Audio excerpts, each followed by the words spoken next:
Whether you are a full-time resident or simply a visitor to the Vineyard, it is important that you are aware of the chances that you or your child could contract a tick-borne illness as a result of being bitten by an infected tick.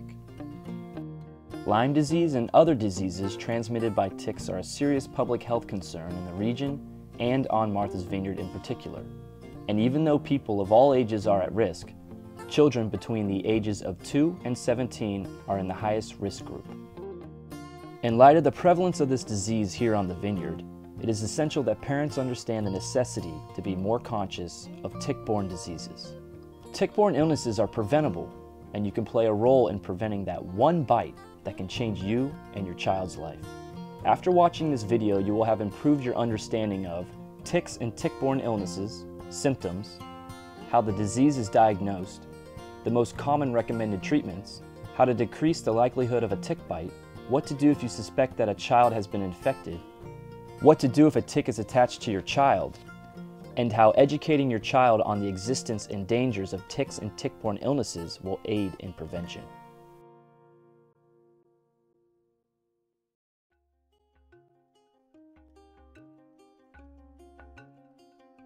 On Martha's Vineyard, tick-borne illness consists of those diseases transmitted by two types of ticks: the deer tick, also known as the black-legged tick, and the American dog or wood tick.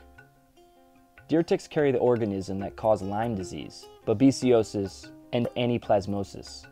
The American dog tick does not transmit Lyme disease, babesiosis, or anaplasmosis, but causes Rocky Mountain spotted fever. The main focus of this video will be on Lyme disease due to its prevalence here on the Vineyard. In a size comparison between deer ticks and dog ticks, deer ticks are smaller in size, particularly when in the nymph stage. This smaller size adds to the difficulty of locating these arachnids and increases the reason why parents need to be more vigilant in checking their child's bodies. Also of importance is knowing where and how ticks thrive. Ticks in their nymph stage are located mostly at the ground level, whereas ticks in the adult stage are typically found on plants from the ground level up to the height of several feet. Standing in the grass or a brief brush against some vegetation can easily result in a tick being transferred from its habitat to your child. Once the tick is on your child, it will crawl to an area such as the armpit, growing area, hair, and on or around the ear. The tick attaches itself by biting, which is often unnoticed by the person, and then it feeds on the person's blood. It is during this feeding process where a tick passes on the bacteria that enters into the bloodstream and causes the tick-borne illness. It is of importance to know that a tick crawling on the body causes no harm, but it should be your aim to make certain that a tick does not have the opportunity to attach itself by being allowed to bite. If it does attach, it is critical to remove it within 24 hours of the time of attachment in order to decrease the chances of infection and further medical complications.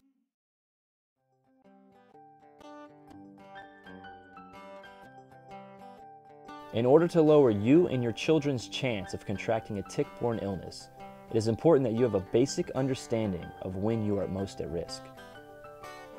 Nymph stage deer ticks, the smallest and most difficult to detect, are most active during that period of time when our weather is generally warm, early May through early August. It has been estimated that about 1 in 4 nymph stage deer ticks carry Lyme disease. Adult stage deer ticks, somewhat larger in size and easier to detect, are most active in the months of September through May. This time frame spans through the winter, and it is important to note that ticks are active and can transmit diseases when temperatures rise above freezing. Therefore, special attention should be made on those mild days during the winter when children are still at play outdoors.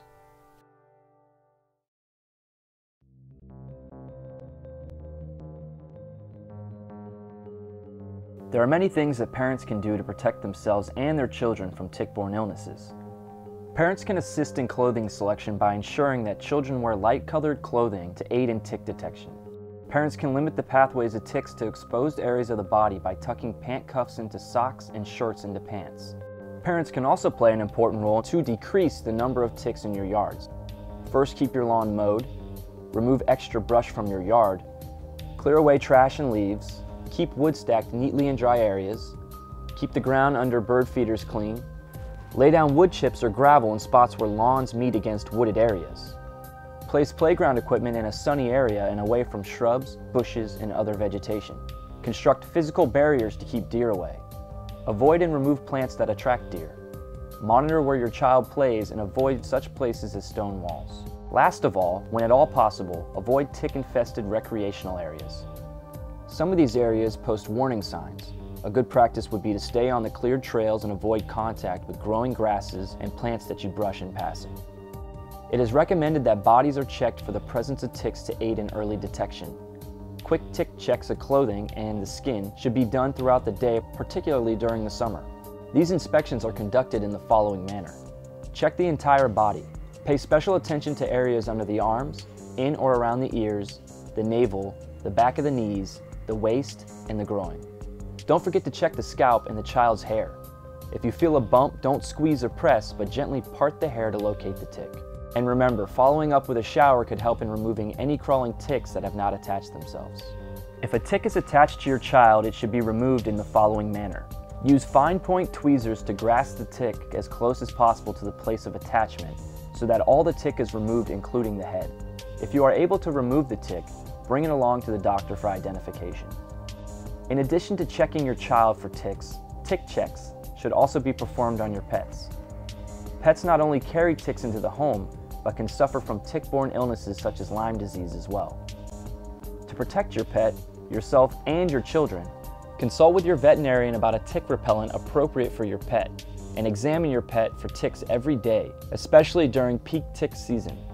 Another path to effective prevention can be accomplished through educating your child for the purpose of increasing awareness and changing behaviors that put your child at greater risk.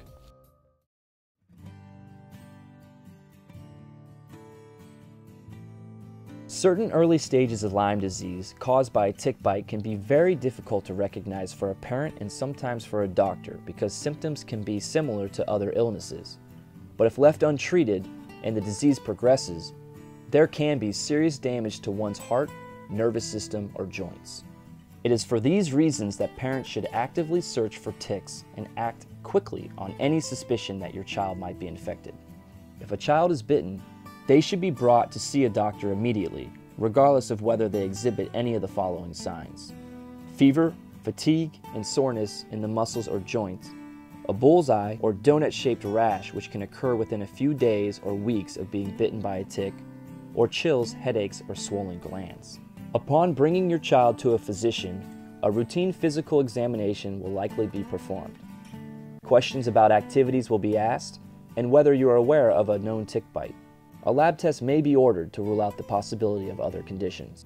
It is important to understand that if your child is infected with a tick-borne illness and it is in the early phase, it is possible that the antibody response associated with identifying the disease may or may not be detectable. If it is not detected, follow the advice of the physician, but continue to closely monitor your child until all suspicious symptoms are addressed. If your child is diagnosed early, it is probable that they will take antibiotics such as doxycycline or amoxicillin orally for several weeks. It may be possible to prevent Lyme disease after a tick bite by taking an antibiotic for 1 day. It is best to consult with the child's pediatrician or family doctor about whether or not this is recommended in a given situation. Those diagnosed later or who did not respond to the first course of treatment may be prescribed a longer course, or based on the progress of the disease may be required to have intravenous therapy. Lyme disease and other tick-borne illnesses pose a number of challenges and are a very serious health concern here on Martha's Vineyard. Let's go all the way in protecting our kids from this dreadful disease because we know how and because we can. Find us on the web and Facebook.